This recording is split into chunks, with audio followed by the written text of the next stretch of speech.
एक दिन बेबी अपनी माँ के साथ उनके कैबेज के बगीचे में जा रही थी। यूं जाते हुए रास्ते में बेबी ने रुककर अपनी माँ से पूछा, माँ, गांव के सभी लोग ये कहते हैं कि हमारी जमीन में कुछ भी नहीं उगता, और ये भी कह रहे थे कि माँ बेटी को कोई काम ही नहीं है। हर बार अपनी जमीन में कोई न कोई फल सब्जी उगाने की कोशिश करते हैं और नुकसान होने पर रोने लगते हैं। माँ, ये जानकर भी कि नुकसान होने वाला है।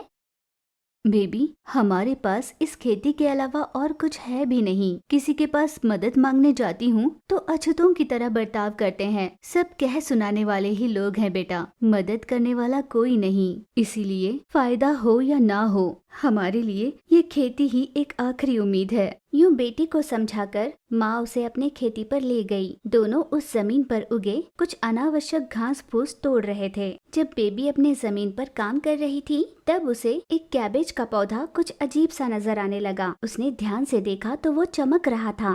घबराई हुई बेबी अपनी माँ के पास दौड़ी। माँ लक्ष्मी ने भी उस पौधे को देखा। बेटा, जब तुम्हारे बाबूजी जिंदा थे ना, वो हमेशा कहा करते थे कि हमारी इस खेती पर बहुत समय पहले एक ऋषि मुनि रहा करते थे। उन्होंने जाते जाते दादाजी के हाथ में कुछ मायावी बीज रखे। हो सकता है ये उन्हीं बीजों में से एक पौधा हो। जिस दिन ये बड़ा हो जाएगा ना बेटा, तब हमारी सारी मुश्किलें दूर हो जाएंगी। अगले दिन से लक्ष्मी और बेबी उस पौधे का बहुत अच्छे से ध्यान रखने लगे। हर दिन उसमें पानी देते। फिर कुछ दिनों बाद उसमें एक बड़ा सा कैबेज लग गया। वो कैबेज दिखने में बड़ा तो था ही, पर उसके चारों ओर एक रोशनी सी चमकती थी। बेबी उसे यूं ही देखती रही। लक्ष्मी ने उस कैबेज के पास जाकर जैसे ही उसके एक पत्ते को तोड़ा, उसमें से बहुत सारे साधारण आकार वाले कैबेज बाहर निकले। चौंक उठी माँ बेटी ने तुरंत उन सभी कैबेज को टोकरियों में भरा। सारी टोकरियों को भरने के बाद भी कैबेज लगातार आ ही रहे थे। माँ, हमारे पास जितनी टोकरियाँ थी सभी भर गई, फिर भी उसमें कैबेज आ ही रही है। अब हम क्या करेंगे माँ? हमें और कैबेज नहीं चाहिए। बेबी ने जैसे ही ये कहा, उस जमीन से कैबेज आने बंद हो गए। फिर माँ बेटी गांव से शहर गए और सभी कैबेज को बेचकर बहुत सारे पैसे कमाकर ले आए। उन दोनों को इतने सारे कैबेज ले जाते हुए उस गांव के रंगा और मल्ला ने देख लिया था। कल तक इन माँ बेटियों की खेती में एक भी सब्जी ना उग पाने के कारण दोनों दर दर भटक कर लोगों से मदद मांगा करती थी। आज अचानक इनके पास इतने सारे कैबेज कहाँ से आ गए? हाँ, चलो चलकर देखते हैं आखिर माजरा क्या है। ये सोचकर रंगा और मल्ला लक्ष्मी के खेती पर चले गए। वहाँ पर उन दोनों ने चमकता हुआ बड़ा सा कैबेज देखा। ओह, लगता है इनके जीवन में पहले जैसा ही पूर्व वैभव आने वाला है। अभी चाहे जो भी हो जाए, इस खेती को अपने नाम करना ही होगा।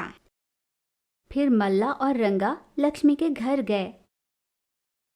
सुनो लक्ष्मी, तुम्हारे पति ने जो मुझसे कर्ज लिया था ना, उसके बदले में मैं तुम्हारी खेती वाली जमीन ले रहा हूँ। जब तक तुम पैसे नहीं देती तब तक तुम्हारी जमीन मेरे पास ही रहेगी।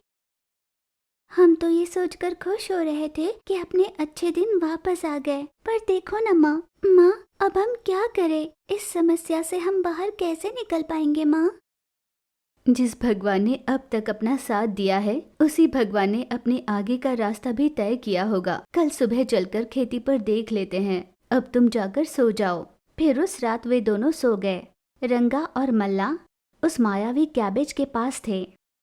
रंगा ने मल्ला से कहा, सुन मल्ला, ये कैबेज देखने में बहुत ही अनोखा है। इसे हम तोड़कर बाजार में बेचेंगे ना तो इसके बहुत पैसे मिलेंगे। ये सोचकर जैसे ही रंगा ने उस मायावी कैबेज को तोड़ने की कोशिश की, मायावी कैबेज अपने साधारण आकार में आ गया। धोखा धोखा हुआ है हमारे साथ। इन माँ बेटी ने मिलकर हमें उल्लू बनाया है। धोखा किसने किया है भाई साहब? धोखा जैसे ही आपने ये जाना कि यहाँ पे जादुई पौधा है, झूठ मूठ की कर्ज की कहानी बनाई और हमारी जमीन हड़पना चाहा, धोखा उसे कहते हैं। जैसे ही लक्ष्मी ने ये कहा, दोनों ने अपनी गलती मानकर सर झुकाया और वहाँ से चले गए। माँ, इसका मतलब हमने अपना मायावी पौधा खो दिया। अब हमारे पास कोई जादू नहीं होगा। ये खुशी हमारे पास कितनी कम समय के लिए थी माँ। फिर से दुख वाले दिन आ गए। भगवान ने अपनी किस्मत में जितना लिखा होगा हमें उतना ही मिलेगा। माँ ने बेटी को समझाया। उन दोनों माँ बेटियों ने मिलकर खूब मेहनत करनी शुरू की। कुछ दिनों बाद उनके खेती में फिर से एक चमकता हुआ पौधा निकल आया।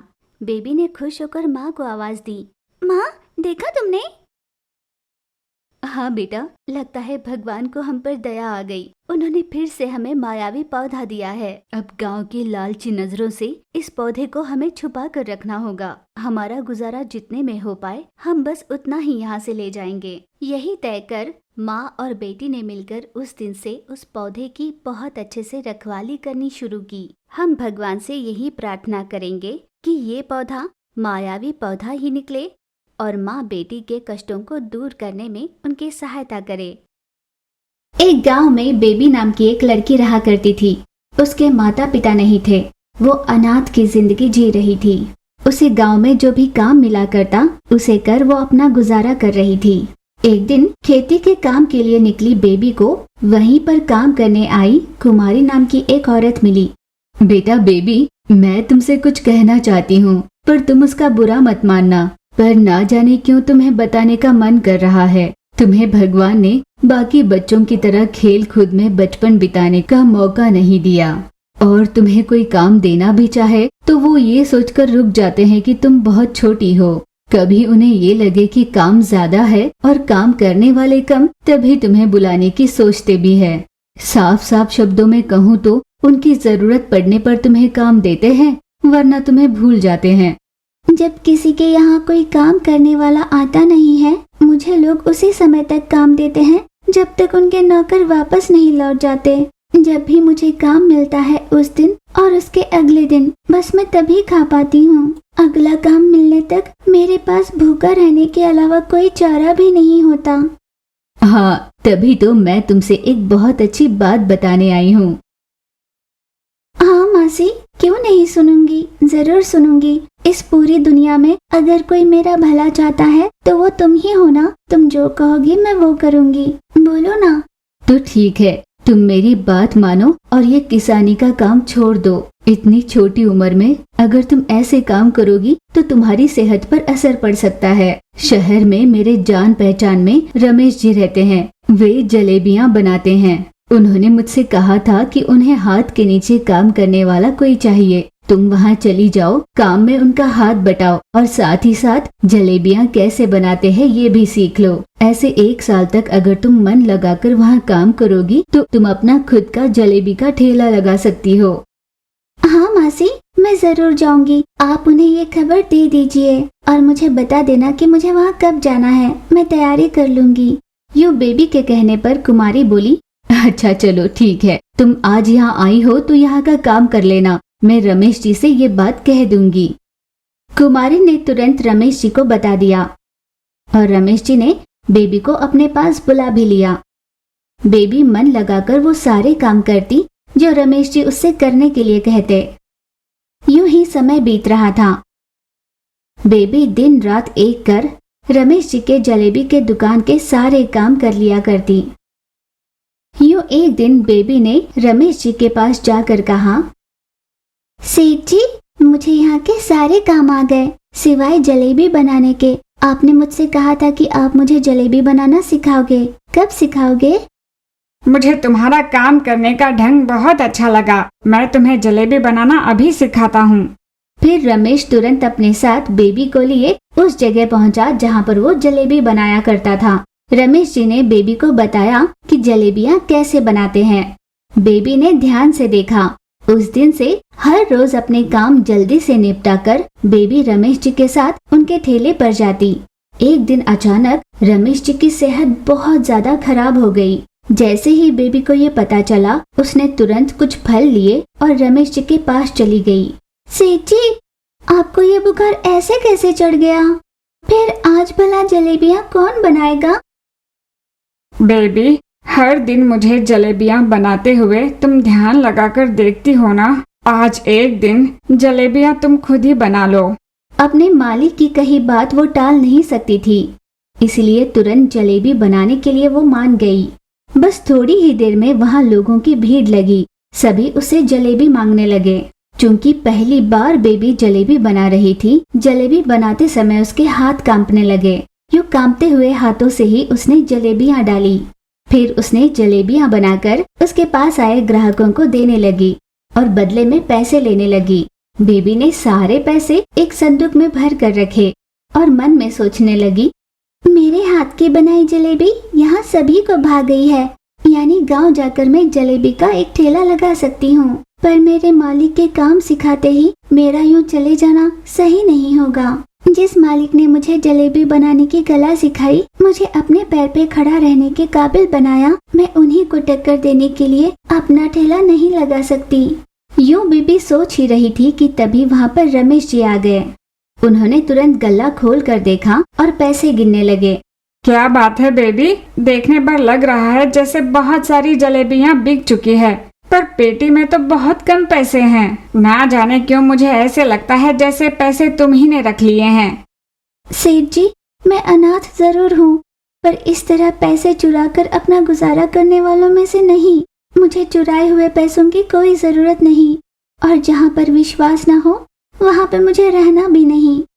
बेबी तुरंत वहाँ से वापस अपने गांव लौटी। उसने अपने ही गांव में एक ठेला लगाकर जलेबियां बनाना शुरू किया। उसकी बनाई जलेबी लोगों को बहुत भाने लगी। बहुत कम समय में बेबी ने इस व्यापार में रमेश जी को भी मात दे दी। ये देख रहे रमेश जी ने मन ही मन सोचा, काश कि मैंने बेबी की समझदारी को गलत नहीं समझा होता। ये बेबी तो अपने गांव में जलेबी का व्यापार कर बहुत अच्छे से पैसे कमा रही है और अपनी कमाई से अपने जैसे माँ बाप को खोए हुए अनाथ बच्चों की मदद भी करती है। ऐसी बच्ची चोरी नहीं कर सकती थी। इस तरह बेबी का अपने बलबूते पर जलेबी का व्यापार खड़ा करना अपने आप में बहुत बड़ी बात है।